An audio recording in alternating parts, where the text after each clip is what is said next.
বাচ্চাদের ক্ষেত্রে খুব কমন একটা সমস্যা হচ্ছে কনস্টিপেশন বা কোষ্ঠকাঠিন্য। বাবা মারাও যেমন উদ্বিগ্নতায় ভরেন, বাচ্চা তো ভয়েই টয়লেটে যেতে চায় না।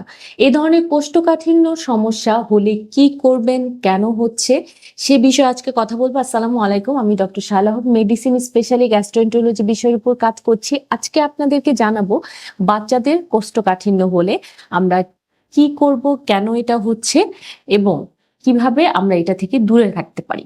কারণ যদি ফাইন্ড আউট করেন, সেটা ক্ষেত্রে প্রথম কারণই আসবে বাচ্চাদের খাদ্যাভ্যাস যদি ঠিকভাবে না হয়। অর্থাৎ আপনার বাচ্চা যদি আঁশযুক্ত ফাইবারযুক্ত খাবারগুলো যদি প্রতিদিনের খাদ্য তালিকায় না থাকে, সহজে হজম হওয়া খাবারগুলো যদি খাদ্য তালিকায় না থাকে।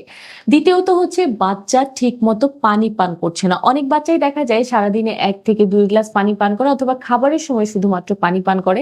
সেক্ষেত্রে আমাদের হজমের জন্য কিন্তু পানি খুব বেশি পরিমাণে দরকার। বাচ্চা যখন পানি ঠিক মতো খায় না, দেখা যায় যে তাদের টয়লেটটা পরবর্তীকালীন শক্ত হয়ে যায়।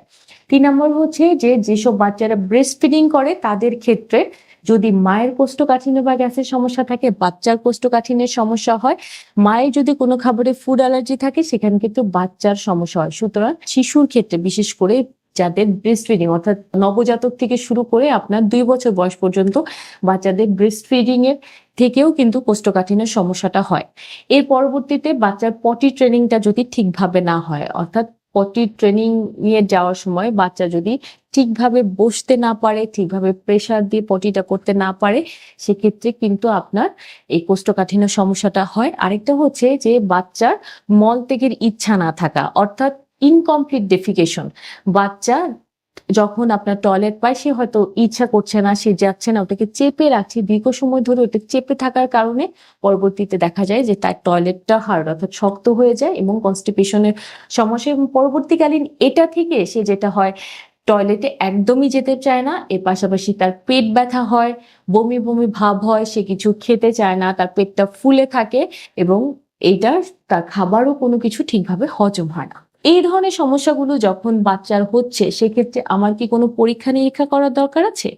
যদি দেখেন দীর্ঘদিন ধরে বাচ্চার কনস্টিপেশনের প্রবলেম হচ্ছে, অনেক সময় আপনি এই বাচ্চার এক্সরে করে দেখতে পারেন যে বাচ্চার যে ইন্টেস্টাইনটা অর্থাৎ আমাদের যে খাবারের পরিপাক নালীগুলো থাকে, সেখানে কোথাও আপনার টয়লেটটা জমে আছে কিনা, অর্থাৎ বাচ্চার কোনো অবস্ট্রাকশন টাইপ হচ্ছে কিনা সেটা ফাইন্ড আউট করা যায়।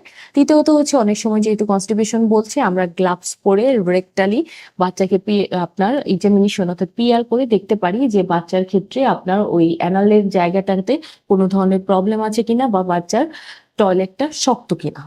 তো এই ক্ষেত্রে আমরা চিকিৎসা কি দিব? চিকিৎসার আগে প্রথমে যেটা করতে হবে, বাচ্চার খাদ্যাভ্যাসের পরিবর্তন নিয়ে আসতে হবে। অর্থাৎ বাচ্চার প্রতিদিনের খাদ্য তালিকায় অবশ্যই যেগুলো সহজ পাচ্য খাবার আছে সেগুলো থাকতে পারবে। যেমন হচ্ছে আপনার সেগুলোর মধ্যে হতে পারে সহজে হজম হওয়া খাবার, যেমন আলু, পেঁপে, মিষ্টি কুমড়া, লাউ, করলা, বিভিন্ন ধরনের শাক। এগুলো কিন্তু খুব সহজে হজম হয়ে যায়। বাচ্চার প্রতিদিনের খাদ্য তালিকায় অল্প অল্প করে সবজি খেতে না চাইলে আপনি বিভিন্ন ভাবে লাগলে বাচ্চাকে সবজি খিচুড়ি করে দিতে পারেন। আপনি পেঁপে দিয়ে ওকে নতুন ভাবে একটু আপনি মাছের ঝোল করে দিতে পারেন, অথবা অনেক সময় মুরগির সাথে আপনি পেঁপে দিয়ে আলু দিয়ে রান্না করে বাচ্চাকে দিতে পারেন। সেক্ষেত্রে দেখা যায় যে বাচ্চার এই আপনার কোষ্ঠকাঠিন্য সমস্যাটা কমে যায়। এর পাশাপাশি যেটা করবেন, অবশ্যই বাচ্চাকে প্রচুর পরিমাণে পানি খেতে দিবেন। এখন যেমন গ্রীষ্মকাল, এমনিতেই আমাদের পানি চাহিদাটা অনেক বেশি পরিমাণে থাকে। বাচ্চা সারাদিন দৌড়াদৌড়ি ছোটাছুটির মধ্যে থাকে। তো দেখা যায় যে যদি আমরা বাচ্চাকে ঠিক পরিমাণে পানি, শরবত এই ধরনের খাবারগুলো দেই, বাচ্চার শরীরে পানির ঘাটতিটা পূরণ হবে, বাচ্চার হজম ক্রিয়াটা ভালো থাকবে এবং বাচ্চার কোষ্ঠকাঠিন্য সমস্যাটা থাকবে না। পাশাপাশি বাচ্চাকে চেষ্টা করুন আপনি বাইরে খেলাধুলায় আগ্রহ করার জন্য। বাচ্চা যত বেশি খেলাধুলা করবে, এতে কি হয়, তার একটা শারীরিক অ্যাক্টিভিটি বাড়ে, ব্যায়াম হয়। সেক্ষেত্রে হজমটা আপনার ঠিকভাবে হয় এবং কোষ্ঠকাঠিন্য সমস্যাটাও কমে যায়। অবশ্যই সঠিক নিয়মে বাচ্চাকে পটি ট্রেনিং করান। বাচ্চাকে অবশ্যই শিখাবেন কখনোই যেন বাচ্চা তার পটিটা আটকিয়ে না রাখে, চেপে না রাখে বা অর্ধেক করে অনেক সময় উঠে না যায়। একটু ধৈর্য ধরে বাচ্চাকে বুঝানোর চেষ্টা করুন, তার পটি ট্রেনিংটা ঠিকভাবে করানোর চেষ্টা করুন, তাহলে বাচ্চার কোষ্ঠকাঠিন্য সমস্যাটা কমে আসবে। এর পাশাপাশি আপনি ঘরোয়া কিছু ফুড বাচ্চাকে দিতে পারেন, যেটা তার কোষ্ঠকাঠিন্য অর্থাৎ কনস্টিপেশনের সমস্যা থেকে তাকে দূরে রাখবে। যেমন হচ্ছে প্রতিদিন খাবারে বাচ্চাকে দই দিতে পারেন, সেটা টক দই হতে পারে, টক মিষ্টি দই হতে পারে। পাশাপাশি বাচ্চাকে আপনি একটু আদা পানি দিতে পারেন যদি তার হজমের সমস্যা হয়। ইসবগুলির ভুসি বাচ্চাকে দিতে পারেন। ইসবগুলির ভুসি কিন্তু কোষ্ঠকাঠিন্যের সমস্যাটা থেকে অনেক বেশি দূরে রাখতে পারে।